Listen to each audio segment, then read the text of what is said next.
Welcome to another episode of Systematic Geekology. This is a space where we seek to create and cultivate healthy conversations between those things we geek out on and the philosophical and theological questions that often arise out of our fandoms. Like, what does it mean to be human? What makes a hero? What makes a villain? How do the stories and narratives we geek out on shape how we live in the world? We are your priest to the geeks.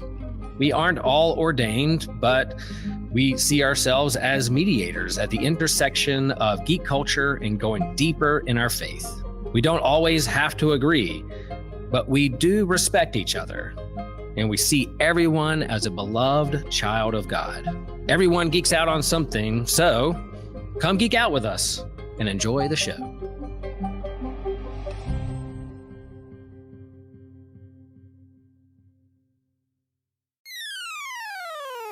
You're listening to an Anazal Ministries podcast.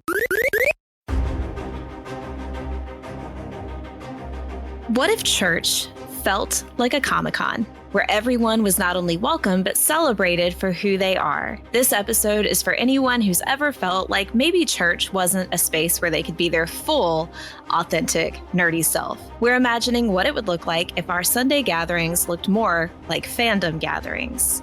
So today, I've got my friend TJ here with me. TJ, you want to say hi? Hello.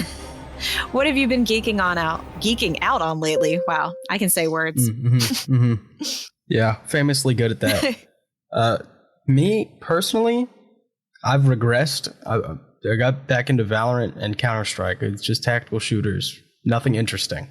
It's pretty great. Sounds like fun, though. For me, it's been Pokemon TCG, like the app. It's been sort of filling the need. Yeah, I know a lot of people who are getting on Pokemon Pocket. Yes.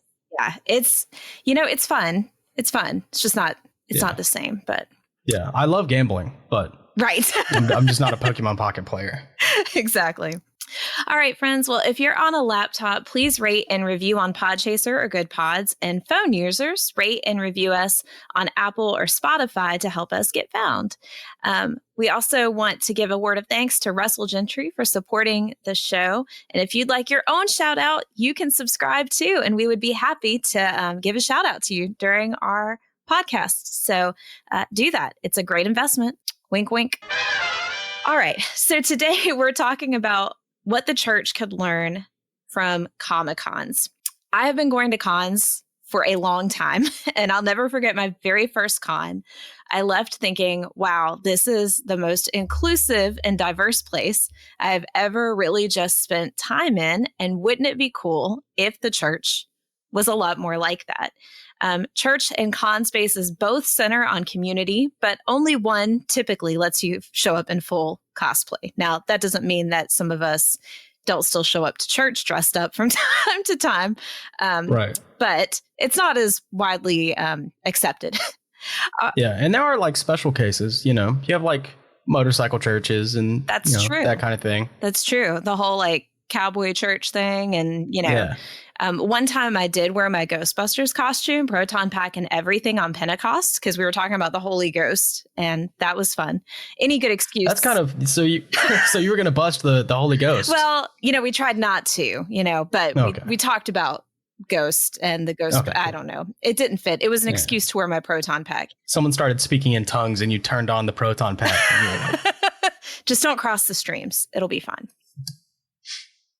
So I think we've all felt, though, that tension between sacred spaces and those things that we are passionate about. What is it for us? Where do we find that sacred space or those places where we can be fully ourselves? And it matters because we're in a world where there is some skepticism, maybe towards the church or towards systems or establishments as a whole. And so how do we create space where people feel that belonging that they might feel at a convention? And what can that teach us about where the Holy Spirit is moving in the world around us? So let's dive in. So TJ, what's your Comic-Con experience like? So I've never been to a con that I wasn't speaking at. Okay. Like I've never just attended a con just because like I much would prefer to be at home doing something like 90% of the time. So usually when it comes up, I'm like, oh, no. Or like it just doesn't work with my work schedule. So I've never been to a con just to go to a con. The ones I've spoken at, though, really fun. It's always a good time. It's just me personally. I love being in my home. I pay to live here. I'm going to enjoy it. That's fair. So for me, GalaxyCon is my favorite weekend of the year. Every year, GalaxyCon is in Raleigh every year, and it's all over the place. Actually, they go to Richmond, all sorts of places. But we've been going to GalaxyCon since it was still SuperCon, which was a long time ago, almost I guess 8 or 9 years ago. So not that long, but long. And so that's our big vacation every summer, is to go to GalaxyCon. Our kids dress up. My husband and I dress up. We sit in on panels. Like, it's a whole thing for our family. And I think our most exciting moment was a few years ago. Ernie Hudson was at GalaxyCon. And again, we're a Ghostbusters family. But my middle son was obsessed with Ghostbusters, and he especially loved Ernie Hudson. And so there's this long line of people in line to ask questions, and Alan at the time was like 3 years old, and I'm holding him, and we go up to the microphone, and I say, Alan has a question, and he goes, Mr. Hudson, he goes, I love this town. And at first, Ernie Hudson was like, yeah, I like Raleigh too. And then he realized that was his last line in the movie, and he lost it. So for the rest of the time when we'd run across him at the con, because he would just wander around, he'd look at my kid and yell, I love this town. And it was just the coolest thing. And so cons, I feel like, not only let you create a sense of belonging, but they let you, I don't know, there's a sense in which you sort of develop a camaraderie even with people you don't know at all, even the celebrities. And there's something really cool about that. Yeah. It almost feels like the summer camp effect, where like everyone's just happier in general. Like everyone's more willing to meet strangers. For sure. Everybody's a stranger, and you're all here doing something you love, unless you got forced to go to summer camp, in which case, sorry. But, a lot of us wanted to go. So it feels similar to me. So there's less pressure, like a church, where everyone expects you to be a certain way. At a con, everyone just expects you to be you. So yeah, absolutely. I think there's something really beautiful about that sort of just sense of camaraderie. There's a girl that goes to GalaxyCon every year with her violin, and she walks up to different people and will play the theme song for whatever they're dressed as, just on the fly. It's one of the coolest things. So thinking of cons as maybe the new, not a replacement for the church, but as a church experience. Comic-Cons are places that are typically pretty inclusive. You can be a Jedi or a Hobbit or a superhero or just be yourself, and somebody is going to find you and recognize you and make you feel welcome. People gathered for a shared story, a sense of belonging, for the love of whatever it is that they are, part of the fandom of, and they're designed to make space for everyone. So what would it look like if churches took a page from that book? Yeah. So I feel like what happens in a church is, you show up, everyone expects you to be perfect. Like, churches aren't a place for you to become closer to God anymore. You're just supposed to be there already. No one expects you to act that way. And a lot of churches, you just go in, you sit down, you do nothing, you listen for 40 minutes, and maybe sing a couple of songs, and you go home. And a lot of churches have lost that. Like, this is where we build ourselves up. This is where we spread the word. This is where we deal with our problems. That's gone. The church is no longer the place where the community gathers. It's where we go before Sunday lunch. Yeah. So coming over that, I think, would be pretty helpful. For sure. Yeah, I remember growing up being a preacher's kid. If you didn't go to church, you didn't get to go out to eat afterwards. That was the rule. So you could skip, but you also skipped out on Outback or wherever we were going that day for lunch. Yeah. I agree with that. As someone who works in a restaurant on a lot of Sundays, I agree with that. Yeah. A lot of times somebody will come up after they've eaten and order something else. I was like, don't get them anything. They didn't go to church. They don't get to eat. You gotta punch the ticket, Yeah. No, it's so true though. Do we, and I realize there are definitely some churches where there's more of a shared vulnerability in that sort of space, but what if that was the absolute MO of the church, that we come and we bring our vulnerabilities, we bring the entirety of who we are into worship. We're not just trying to create a cohesive space, right? But there's space for us to share what it is that we believe, or to share our experiences, or to share our pains, or the things that we're going through at the moment.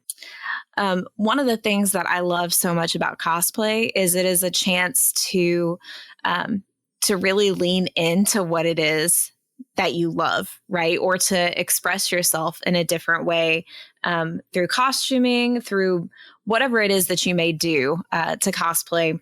And we have this conversation in the church a lot about the Imago Dei, DEI, and what it means to have the image of God within us. And being made in the image of God includes creativity, imagination, and identity. So if Comic-Cons celebrate individuality, why does the church often seem suspicious of it? Yeah. I think it would be so fun if people came to church just dressed like wise men.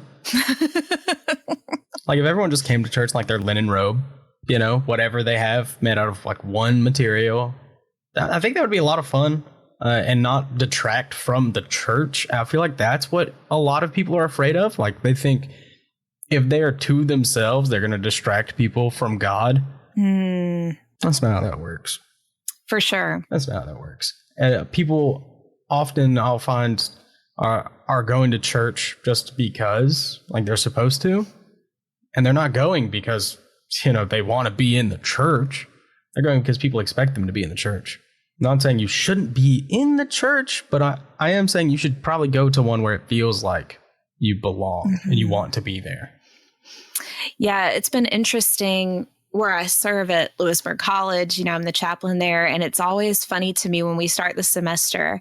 I have students that are like, I didn't know that a pastor could have tattoos or that it was okay for a Christian to play Call of Duty or, all of those sorts of things. They'll ask me those kind of questions. Is it okay for me to be a believer and play Fortnite, and I think in church, we don't talk about those things enough to give people space to realize, yes, it's okay to be a human being that has things that you love and things that you participate in. I did a whole sermon series once on Star Wars, and there were some people that were like, ugh, can we please stop talking about Star Wars in church because you're obsessed with it? Chill out. But there were other people who were like, wow, I didn't realize there were so many connections between Star Wars and the gospel and this image of light and dark, and how do those things tie together? Yeah, we had one of the pastors we've had at our church in the past was great. All the kids loved him. Because he was the youth pastor, but he was also the associate pastor. You know how that goes. And small church business. But one day he was in charge Sunday morning, and he did a Lord of the Rings sermon. And all of the older members of the church was like, yeah, we got to get rid of him.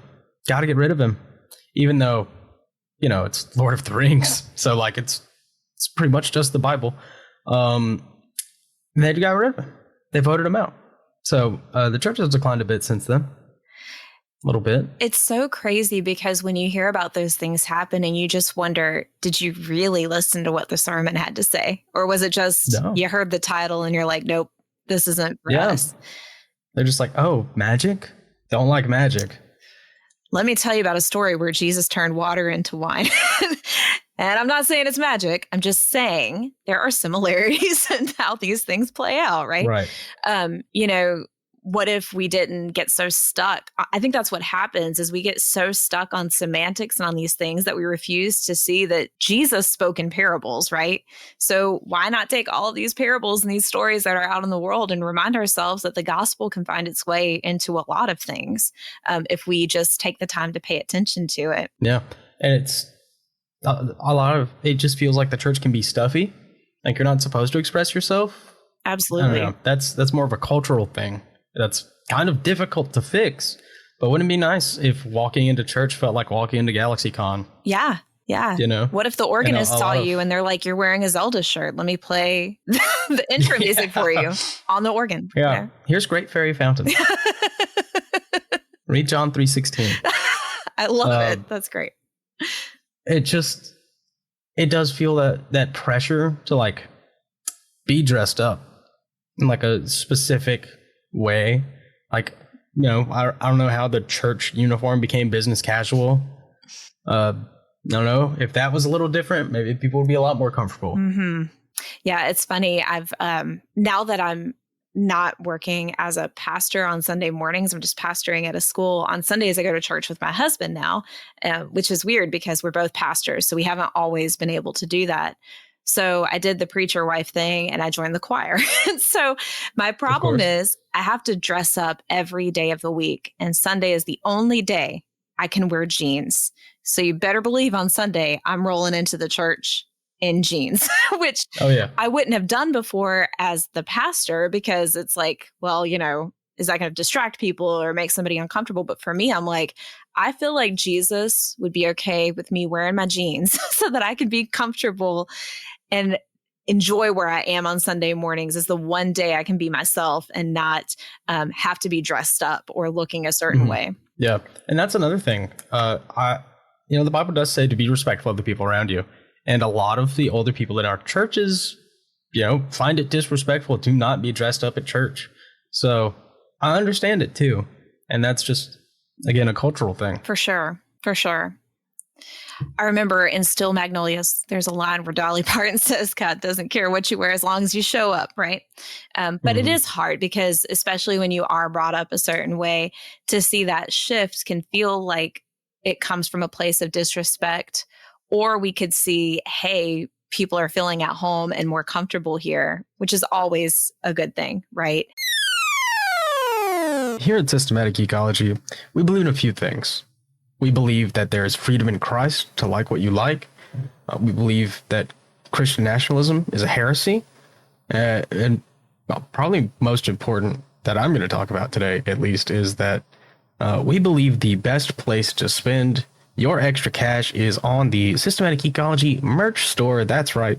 This is a shameless shill for our own products. We go through Creator Spring, and we have a few great products on there. Me personally, I'm a big black shirt kind of guy, muted colors. But there's nothing better to throw a little something extra on there with a black baseball cap, the dad hat with the Systematic Geekology logo on it. That's a classic. I just really think if you got a couple, $30 extra, that's for us.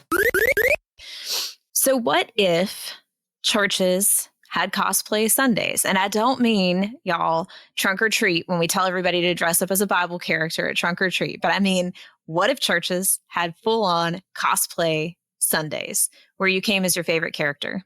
Who would you dress up as? That's hard. I don't know. It would be expensive because I don't like to do things cheaply. But Corvo Atano from Dishonored, most of it would be really cheap, but I want the mask to be functional. So probably Corvo, and I would understand if I got some looks for that on a Sunday. But that's the kind of thing, church is just for you being yourself. I think it'd be super fun to be in cosplay, talk about it for 10 minutes before the sermon starts and then do church. Yeah. And then everyone does fellowship and they're in their costume. I think it would be that awesome. Kind of thing. Yeah. You could probably get away with that in a bigger city. It's very true. Not for me.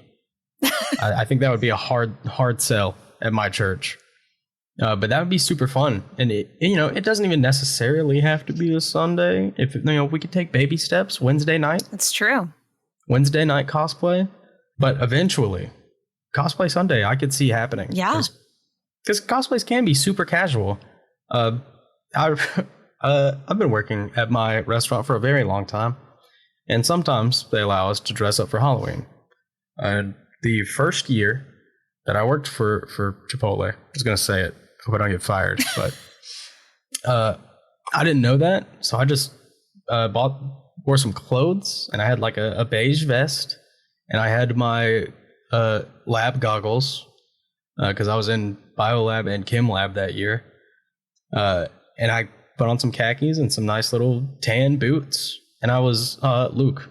I was Hoth Luke at work. And my little fuzzy hat on. And it was great. And it was ridiculously hot. But it was worth it. It was fun. I love it. I had to be Luke Skywalker at work. I love it. But it might have been hot there. But do you know what the temperature is inside of a tauntaun? Yeah. It's Lukewarm. Honestly, probably the same. It's lukewarm. It's lukewarm? Yeah, okay.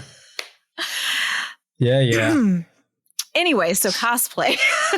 I love that though. I think it's so last year at school, I'm just used to Halloween being a big thing. It's my favorite holiday of the year, if I'm just being honest, which, it's just a fun holiday. I love it because my kids are into it. We have traditions around Halloween. And so last year at school, I was like, I'm going all out. So I did my Mrs. Frizzle costume, did the hair, had the thing, everything, and showed up at school. And only one other person in the entire campus dressed up that day. And so That's tragic. Felt so weird. That's so sad. All day. And what was sad though, is I had a couple students who were like, Miss Frizzle. And then the rest of my students were like, this is how you dress every day. So we didn't know. So that's normal. Right. They're like, this is just what you look like. It's fine. I'm like, okay, well, maybe. Oh, that's kind of funny. Maybe every day is cosplay Sunday for me. I don't know. That would be such a fun thing though. Cause on Halloween, like there are so many teachers and media that you could be on Halloween. It's very true. Like somebody could be Coach Carter. Yeah. Mr. Ratburn. Like there's a lot you could do there. It's very true. That'd true. be super fun. Yeah. No. So this year, as I'm typing up my syllabi for the fall, I'm like, if you dress up on Halloween, you get extra credit. So we'll see if anybody follows that. Oh yeah. But oh yeah. So in line with that, thinking about how churches could be more like a con, what if churches had panels instead of sermons with a Q&A dialogue? Like, what if you could just ask questions in the middle of church? How cool would that be? I mean, it'd be terrifying as a pastor, but how cool would that be as people sitting in the pews on Sunday morning? Yeah, that would be great because it's like, that's something that we in the church reserve for like conferences, like it's, once a year, go to the conference there. You can ask your questions. The church deserves to be more than that. Yeah. You should be able to do that kind of thing on a Sunday. Maybe maybe not every Sunday at first, but like if you have a question about the sermon, you should be able to ask it. For sure. Instead of sitting there and getting on your phone and being like, what does this mean? You should be able to ask your pastor because they know, they did the research. And then hopefully you'd have those few people that are like the ones that get in line at a con and always ask the same question. What's your favorite flavor of ice cream? That one always cracks me up. You'll be in the midst of these deep conversations and here comes that one person with their question that they ask at every panel. What's your favorite flavor of ice cream? So you could have those gimme questions, right?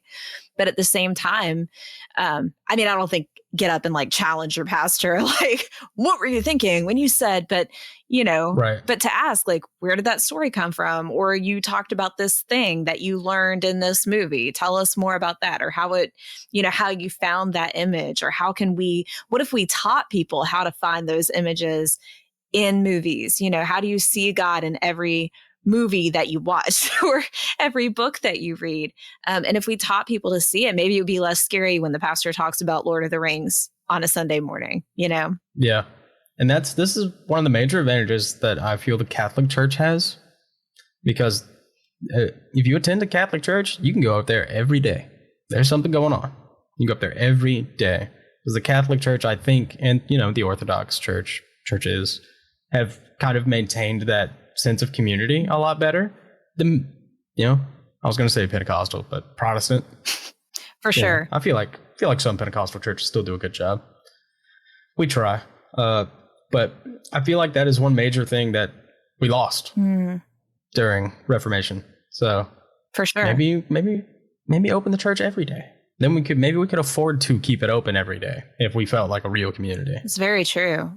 Like, what if church, not just theoretically on Sundays or Wednesdays, we're creating this space of community, but what if it was a genuine space, like you're bored, show up and play cards, or, just come and ask questions. It's a space that you can actually show up at and bring yourself and your questions and, your hobbies and all the things that you love with you. Yeah. Like there's a church in my hometown where people would just go play basketball because the pastor loved to play basketball. So it would be there. That it was awesome. It was great. And it really felt like being a part of the community because you just meet a bunch of people that live in the town that you've never met to play basketball at a church. I think that's awesome to create that space and that community. It's also, it reminds people too that your pastors are not these perfect people who live in the sanctuary. And I always feel like people see pastors like the way kids see their teachers. Like when they're out in public, they're like, whoa, what are you doing outside of the church? Yeah. I didn't know you could leave and go to Target. That's weird. Yeah, it's crazy. I don't know. It even feels a little odd to go like with your pastor out to eat after church. Maybe you're just sitting there across from your pastor. You're like, huh, they eat. Yeah. I didn't think they had to do that. They live by the word of God. Yeah. I thought they just ate pages from their Bibles. Yeah. That's why they have to buy so many. Drink the living water, totally sustained, you know? Yeah. We give them a loaf of bread and some fish every year. They eat off it for all eternity, you know? It's great. Yeah. And if they run out, they eat the communion wafers. For sure. They pace themselves for the communion wine. But. That sounds terrible. Could you imagine? That's a hard life. That's not for me. Take me to Chili's and let me get those mozzarella sticks, the Nashville hot ones. I love those. They're so good. Oh yeah, I love those. They're so good. Delicious. Chili's is great. So on this topic, what if spiritual practices within our churches or within our communities were styled the way that you see artist alleys or tabletop areas in a convention? So one of the things that, first of all, GalaxyCon has gotten huge. It takes up all of this space in downtown Raleigh.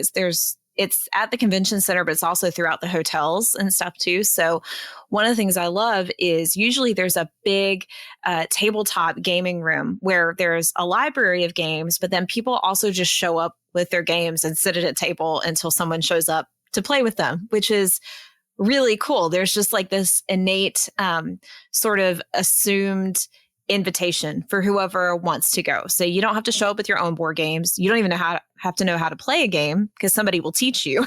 And the same thing with these like artist alleys. GalaxyCon always has a huge artist alley with a whole room filled up with lots of space where you can show up and talk to the artists and ask questions or get to know people who have designed like comic books and all sorts of things. There's this access that you get. So what if that was a spiritual practice for the church to just show up and be in the community and be in the world in such an invitational way? That would be great. Because I don't know, that's the kind of thing that makes a con feel special. Also a little solicitous, but it feels like a community and you can always find someone who is, making something that you're interested in. So if church was like that, if the foyer was just full of people showing off that the stained glass they're making. Yeah. And different scenes in the Bible, that would be awesome. And you can buy one. It'd be super cool. And it's a great way to like actually get some practice and some confidence. If you're like one of those creatives who likes to create things and, that just has them sitting around because they don't want to risk selling them. I feel like at a church, people are a lot more willing to, buy something, even if it's not perfect. Like, there's a couple errors in it, and that's okay. I'm still going to buy this because it looks great. So that would be so super cool. And then just if before and after church, people are just hanging around, sitting around, playing cards, talking about the Bible. That's what a community feels like. For sure. That's what college felt like, Yeah. You don't know what to do? Just walk around. Somebody's doing something. No, I love that. I think that's one of the things that is so cool about like college campuses is that people, even if they're in their dorms or doing their own things, like they're still part of a community. They're all going to run into each other. And, there is no escaping the inevitable community that is within a college campus. And so, yeah, that idea that you can just run into someone and say, hey, what are you doing right now? Yeah. Although, like right now. Right. In this moment. In fact, I have a student who's really good at that. If I'm walking across campus and she sees me, she'll say, hey, you want to go to the chapel and pray with me? And it won't just be her and I. She will stop every person that we see along the way and say, hey, what are you doing right now? And she'll ask them how long they have till they need to be there. And she'll invite them to come and pray. And it's just, she has that sort of calling that is very innate within her. What if churches had merch tables or, ways that we could support the creators within our churches? I mean, like you said, you walk through church and somebody's selling their stained glass windows or something that allows us to see the beauty and the creativity that we all have to to offer. I think sometimes we're afraid to share our talents and what it is that we have for fear of judgment, or like you said, that lack of perfection. But I think one of the ways that the church could grow is in being able to point out our own imperfections and to remember that to be knit together means you're going to have a few loose stitches, right? That there's, that's part of the beauty of it. Yeah. And the church historically has supported the arts. And that feels kind of lost these days. Nowadays, the only talent you can have that a church is going to really, endorse and support is singing. Yeah. Like, oh, you can sing? Awesome. Oh, you can dance? That'll be cool once a month. Right. Once a month. That'll be awesome. It's just those things that the church seems to care about these days, or a lot of them at least. So it'd be awesome if your passion is, creative writing, short writing, recontextualizing Bible stories into like more modern stories, and you could just have those out on a table and like, hey, take a look at this. That'd be awesome. That'd be so cool. Just that space to express yourself within the tradition. That's not something that's really offered in just everyone's church. Right. We have to seek that out. We have to go to a conference for that, and we have to pay a lot of money to go to those conferences. Right. Yeah, almost like a liturgical crowdsourcing. Like, here's our shared stuff that as a church we value and bring to the table. Here's everybody's things that they can do and that they can design and that they can practice. And how can we get people interested in those different things, So this is a little bit of a shameless plug because I'm getting ready to start my doctorate work in this particular topic. Hey guys, Christian here to talk about our YouTube page. That's where you can go find us at youtube.com/@Systematic Geekology. We have exclusive stuff there, exclusive videos where you can just hear other topics that you'll never hear on the podcast proper. These include things like comic book catch-up, where we're discussing the newest comics that we're reading, Friday Night Frights, where Joe Day and I explore a cryptozoological, paranormal, ufological item of discussion. Has a lot of good fun there. I have a lot of great times with him. We have spontaneous YouTube shorts that we decided to do. A topic we wanted to discuss. They're in a very short form. We do them there as well. You can interact with us live as we're recording like a What's New episode or something like that. You have something you want to chime in? Well, how can you do it unless you head over to youtube.com/@Systematic Geekology. All right, guys. See ya. But one of the things that's growing in the church right now, at least in sort of the Protestant world, is the fresh expressions movement. A lot of churches have things like this, but they have different names or titles. So in the Methodist Church in particular, where I come from, fresh expressions is sort of rooted in this very idea that church is not just about meeting on Sunday morning, but it's about going out to the places where you already are and finding ways to connect in natural ways to show people that God is good, that there's something worth celebrating and getting to know. But it celebrates the things that people are already doing. So for instance, there's fresh expressions churches that take place in tattoo parlors. So everybody goes and gets a tattoo together and that's their expression, but then they talk about God. Or, there's groups that have like D&D groups that get together and they play D&D, and it's not necessarily always churchy, but they'll share their vulnerabilities and their stories and their things that are going on in their lives. And it takes this very sort of personal place within the community. And so there's, like I said, there's lots of different ways. I know the Methodist Church because that's where I come from, but there's lots of different ways that that's happening in the church right now, where we're trying to get church outside of the building and out into the world, and to meet and connect with people and build community where people already are. Yeah, that's awesome. I do feel you mentioned D&D, and I just, I'm going to throw it out there. I know we'll bring it up again later, but we're talking about building a good church community. That's us. That's our Discord server. Join the Discord server. Link should be below. Get in there, start talking. Let's build a real community. For sure. But also, if there is enough interest, we absolutely will start playing D&D again for our patrons. It's pretty fun. Christian's a good DM. So I love D&D. Love D&D. And I have tried to kindly coerce my students into playing D&D. I've offered extra credit for it. And you see a theme here. I'm offering extra credit for things. Mm-hmm.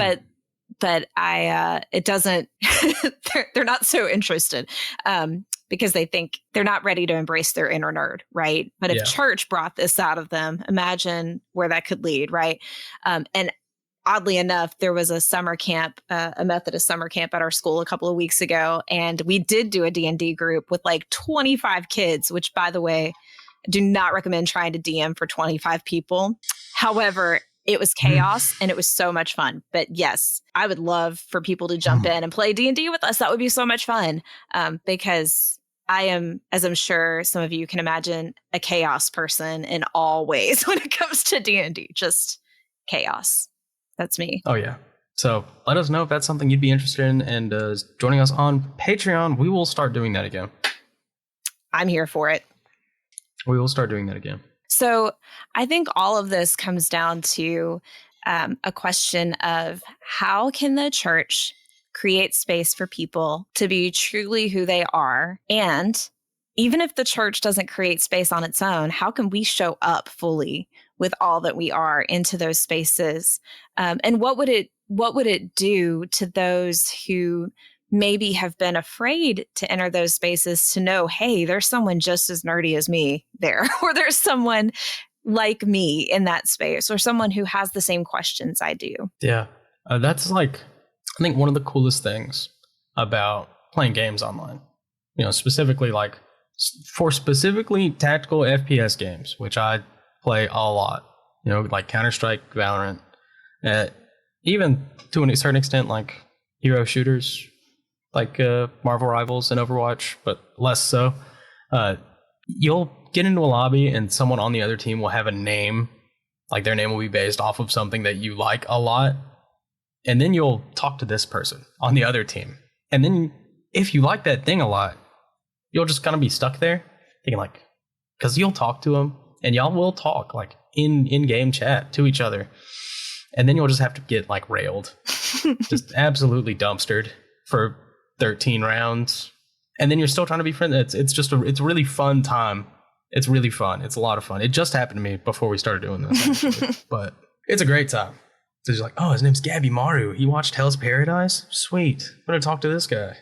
I love it, though, because it's a space where there is intentional, sort of it's an intentional space where you can have that sort of invitation and finding your common ground. We did this really cool I talk about school a lot. I'm sorry. It's what's on my brain. But with this really cool activity during our orientation last week where we played the popcorn game. And if anybody's done youth ministry, you've probably seen this before, where you start out by saying, I'm Laura and I, have a dog and I like cosplay. And then whoever relates to you just keep going until somebody pops up and says, I also like cosplay. And then they'll start listing things about themselves and it goes on and on.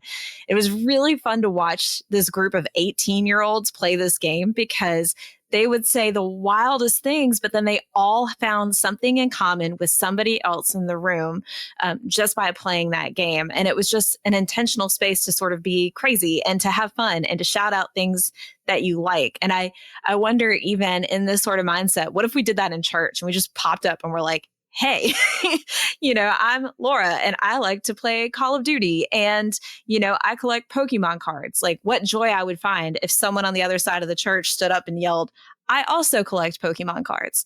That would be so cool because I know somebody's there. They're just not going to jump up and say it in church without the invitation to do so. Yeah. What cracks me up is seeing like really young kids. So by really young kids, I do mean like 18-year-olds. Like I'm not that much older than them, but that's still a really young kid to me. They're like, yeah, I listen to Steely Dan. Okay. Sure, man. You do. All right. That's normal. The worst, though, is when they wear, no offense to any of our young people out there, but when they wear like Metallica shirts and you get tricked into thinking they like Metallica, but they don't actually, they just like the shirt. So there's got to be some sort of like reverse invitation where we can say, hey, you like the shirt. Let me introduce you to someone. Yeah. Like at least try. Right. I have fallen for that so many times because they'll come into class and they've got these shirts. I'm like, wow, cool. And they're like, I don't know who that is at all. I'm like, yeah, it's tragic. It's hurtful. It really stinks. But yeah, man, the shirt does look cool. It's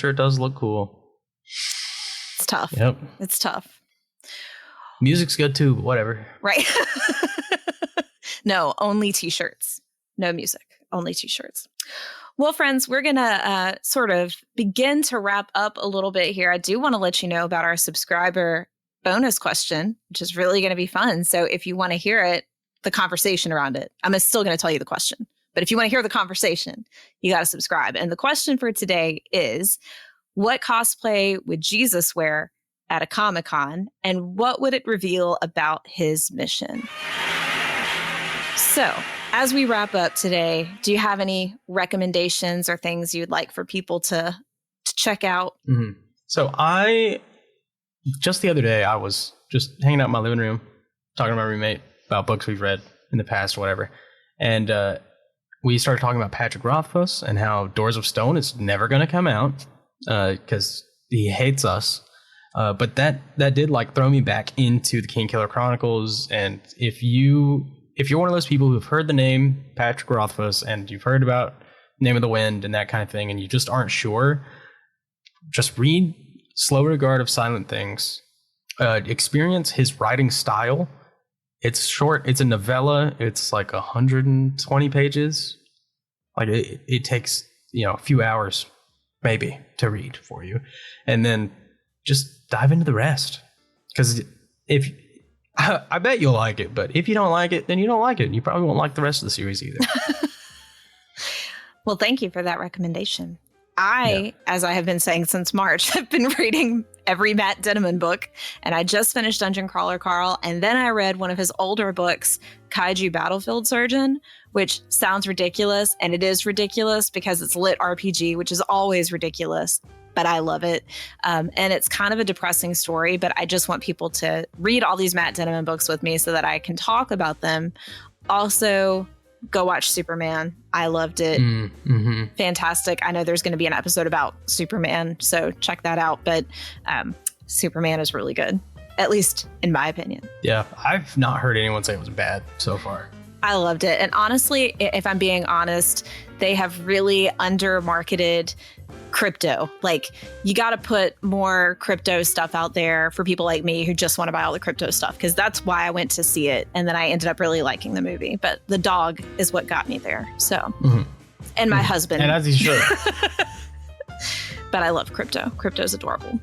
Also, go to a con. There's lots of great ways. If the idea of a huge con overwhelms you, there are lots of local cons, like all over the place, that you can go to. And if you need help finding one, send us a message. We'd be happy to help you connect with one somewhere. But a great way to get started is just to go to a smaller con and check out local artists and things that can help you find connections within the community.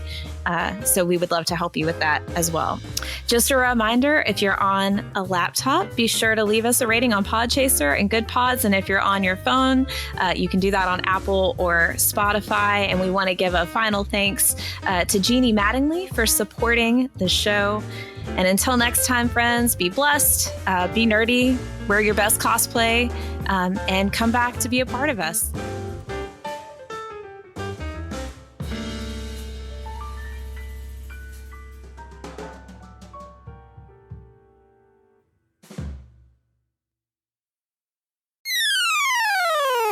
Hello there, listener. This is Evan Garcia, and I just wanted to jump in here to remind you and to let you know of our Facebook groups and our Discord server.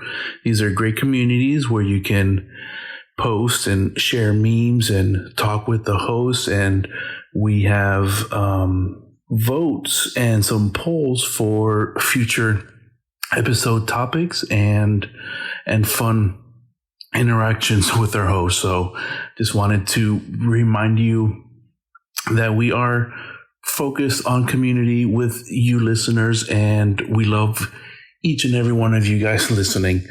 Thank you guys. Hi friends, it's Laura here, and I just wanted to say thank you for listening to our show. Systematic Geekology is a part of a larger podcast network called the Anazao Podcast Network. Dummy for Theology is Joshua Noel's show discussing different theological topics from various perspectives and attempting to give people more questions than answers. My Seminary Life is Brandon Knight's show. It started as him going through what he was learning in seminary, and after he graduated, he's been doing independent studies and has a lot of fun series like on hermeneutics, Bonhoeffer Summer, and worship. And then Friday Night Frights is a monthly show with Christian Ashley and Joe Day. They have a vote on the Systematic Geekology Facebook group to choose a topic each month and discuss everything from cryptos to ghosts to aliens to serial killers and more. So we hope you'll give it a listen, and thanks for being part of what we're putting out there.